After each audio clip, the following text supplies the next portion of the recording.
donc, il ferait pas un peu trop chaud ici? Oh là là, qu'est-ce que j'ai froid aux pieds. Il fait chaud. On pourrait pas monter le chauffage, je trouve qu'il fait un peu frisquet. Il fait froid. Ces petites phrases, on les a tous entendues ou même prononcées. Elles traduisent toutes une sensation d'inconfort à laquelle on a envie de mettre fin le plus rapidement possible. Et en général, le premier réflexe consiste à monter ou descendre le chauffage, ce qui malheureusement, vous l'avez sûrement constaté, ne résout pas tous les problèmes. Et oui, le chauffage, c'est un petit peu plus compliqué que cela. En effet, contrairement à une idée reçue, le confort thermique ne dépend pas uniquement de la température de l'air d'une pièce. Non, il y a d'autres paramètres qui sont également essentiels et qui, s'ils ne sont pas respectés, peuvent être à la source d'un inconfort. Tenez, on va prendre un exemple. D'une manière générale, on considère que l'hiver, il faut une température de 19-20 degrés pour se sentir bien à l'intérieur d'une maison. Seulement attention, pour que ce soit vraiment confortable, il faut que cette température soit bien stable, autrement dit, qu'elle ne joue pas au yo-yo. Il faut également qu'elle soit parfaitement homogène, la même température dans tous les coins de la pièce. Ça, c'est pour la température de l'air ambiant. Il faut aussi veiller à ce que les parois ne soient pas trop froides, les fenêtres et les murs. Ce phénomène peut être une source d'inconfort. Voilà pourquoi il faut un système de chauffage qui réchauffe à la fois l'air ambiant, les parois et les occupants de la maison. Ce n'est pas tout à fait terminé. Il faut aussi minimiser les mouvements d'air et veiller à la qualité de ce dernier. Pour que l'air soit agréable à respirer, on recommande un taux d'hygrométrie, c'est l'humidité relative de l'air, compris entre 40 et 60%. Comme pour la température, ce taux d'hygrométrie doit être homogène et bien réparti dans toute la pièce. Or, certains systèmes de chauffage peuvent justement déséquilibrer ce taux d'hygrométrie, rendant l'air plus sec à certains endroits et plus humide dans d'autres.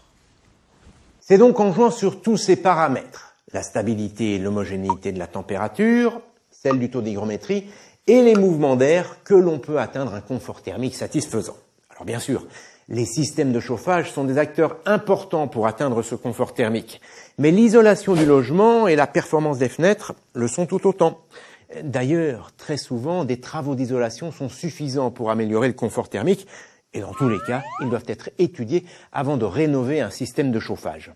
Pendant bien longtemps, et souvent à juste titre, on a pensé que le chauffage électrique n'était pas en mesure d'atteindre un confort thermique, comment dire, absolu. C'est vrai que quand on parle de chauffage électrique, on pense bien souvent au fameux convecteur. Normal, c'est le tout premier système de chauffage électrique qui a vu le jour. C'était dans les années 70. Comme son nom l'indique, le convecteur fonctionne sur un principe physique simple, la convection. Un convecteur est équipé d'une résistance qui se trouve à l'intérieur d'un caisson métallique. Au contact de cette résistance, l'air se réchauffe. L'air chaud étant moins dense que l'air frais, il s'élève et s'échappe par le haut de l'appareil, tandis que l'air ambiant, plus frais, vient prendre sa place, etc., etc. Ça tourne en boucle, d'où le mouvement de convection. Alors ce système de chauffage est loin d'être parfait. En effet, d'une manière générale, l'air chaud ayant tendance à s'élever, il fait toujours plus chaud en haut qu'en bas de la pièce. Et avec les convecteurs, c'est encore plus flagrant. La température de la résistance grimpe jusqu'à 300 degrés Celsius. L'air chaud, qui s'échappe de l'appareil, atteint facilement 100 degrés Celsius et parfois plus. Résultat, la température de l'air à l'intérieur de la pièce est, comme vous le voyez, très stratifiée. Et pas la peine d'être un géant pour s'en apercevoir. Même chose avec l'humidité. L'air est plutôt sec au niveau du visage. Dommage, car c'est l'air que l'on respire, alors qu'il est plutôt humide au niveau du sol. Bref, vous l'avez compris, en matière de confort thermique, le convecteur, c'est pas vraiment ce qui se fait de mieux. Le deuxième système de chauffage électrique qui a vu le jour, c'est le panneau rayonnant. On parle également de panneau radiant. On l'appelle comme ça, car il associe à la convection un autre phénomène physique de transfert de chaleur, le rayonnement. Pour bien comprendre, je vous emmène au ski, à la montagne, en plein hiver. Oh non! Un bel hiver avec un beau soleil! Voilà, nous y sommes. La température extérieure est de moins 5 degrés Celsius. Certes, c'est un peu frisqué et pourtant, avec ce beau soleil et malgré le froid, on n'a qu'une idée en tête, celle de retirer l'anorak et de se prélasser en t-shirt à une terrasse. Et tout ça alors qu'il fait moins 5 degrés Celsius. Comme quoi, la température de l'air n'est pas le seul critère du confort. En fait, c'est le soleil qui nous réchauffe directement par rayonnement. Des rayons infrarouges précisément, des rayons invisibles à l'œil nu, mais que nous ressentons parfaitement. D'ailleurs, il suffit d'un nuage et tout de suite on sent la différence. Brrr. Le panneau rayonnant fonctionne sur le même principe.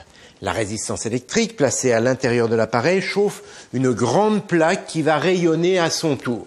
Les rayons infrarouges passent en fait à travers les petits trous de cette grille qui protègent le dispositif. De cette manière, contrairement aux convecteurs qui ne réchauffent que l'air, les panneaux radiants, grâce à leur rayonnement, réchauffent aussi les surfaces, les parois et donc les corps qui se trouvent à l'intérieur de la pièce. Cependant, ils ont aussi leurs limites.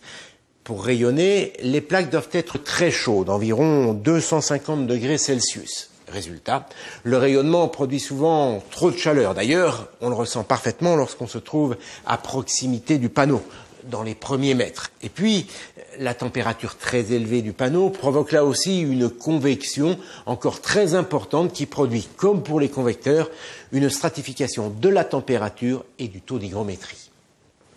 En fait, c'est paradoxal, l'inconvénient avec les panneaux radiants, c'est qu'ils peuvent être trop chauds. Heureusement, les ingénieurs ont trouvé la parade avec une nouvelle génération de radiateurs électriques, des radiateurs à chaleur douce, c'est-à-dire des radiateurs capables de rayonner à basse température.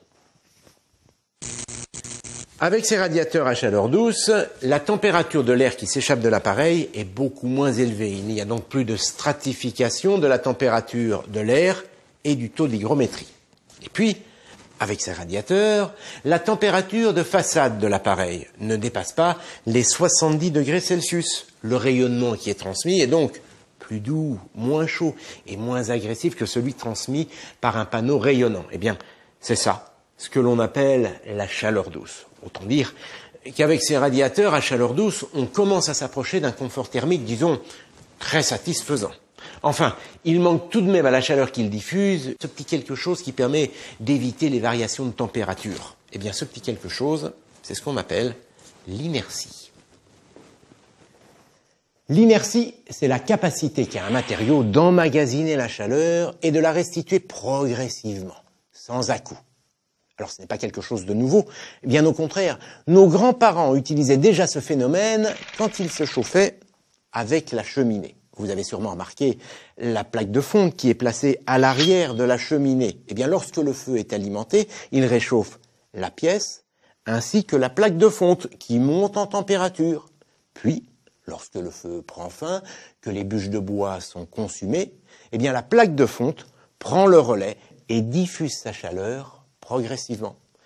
Grâce à cette inertie, les radiateurs se comportent toujours comme un point chaud permanent, stable et homogène. Du coup, la température de la pièce le devient aussi. Vous l'avez donc compris, c'est en utilisant les propriétés de la chaleur douce, c'est-à-dire un rayonnement à basse température et de l'inertie qui apporte une température stable et homogène dans la durée, que le confort thermique est le plus grand.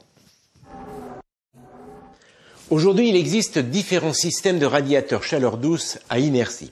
Il y a par exemple les radiateurs à fluide caloporteur. La résistance électrique est placée en bas de l'appareil et elle réchauffe un fluide qui se trouve à l'intérieur et qui ensuite va chauffer la façade en aluminium. Et c'est cette dernière qui se met ensuite à rayonner tout en douceur. Puis, lorsque le radiateur est en veille, eh bien, il n'y a pas de rupture. Grâce à l'inertie du fluide caloporteur, eh bien, le radiateur continue à diffuser doucement sa chaleur.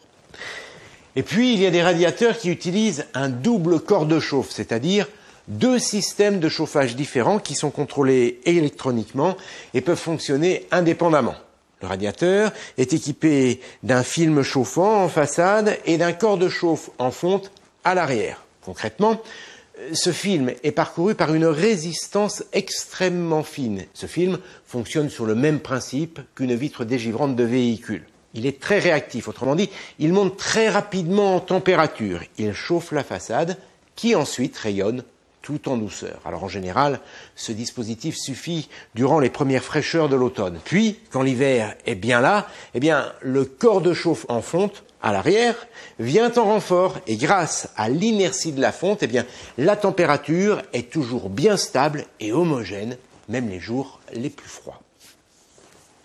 Alors bien sûr, en fonction de la gamme, du fabricant et surtout des matériaux utilisés, ces radiateurs à chaleur douce et à inertie sont plus ou moins performants, mais tout de même, parmi tous les systèmes de chauffage électrique, eh bien, ce sont ces radiateurs qui apportent le plus grand confort thermique. Ils sont aussi performants, voire plus, que le chauffage central, en sachant qu'ils présentent un autre avantage par rapport au chauffage central. L'utilisateur peut choisir la température de chaque pièce en fonction de ses besoins.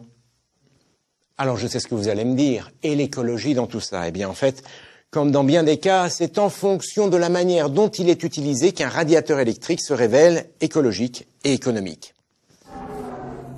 Et oui, désormais, les thermostats qui équipent ces radiateurs permettent de régler très précisément la température. Alors plus aucune excuse pour ne pas régler la température à 19 degrés plutôt qu'à 20, en sachant qu'1 degré en moins peut réduire la consommation énergétique de 7%. Et puis, il faut également savoir que les nouvelles fonctionnalités qui équipent ces appareils permettent elles aussi de réduire la consommation. Tenez, dès qu'on ouvre une fenêtre par exemple, pour aérer une pièce, ce qui, je vous le rappelle, est fortement recommandé, même en hiver, eh bien certains radiateurs détectent la chute de température et se mettent aussitôt à fonctionner au ralenti, ce qui évite de chauffer pour rien et de gaspiller. Et puis, certains radiateurs sont même équipés de détecteurs de présence. Grâce à ce dispositif, ils s'adaptent au rythme de la maison.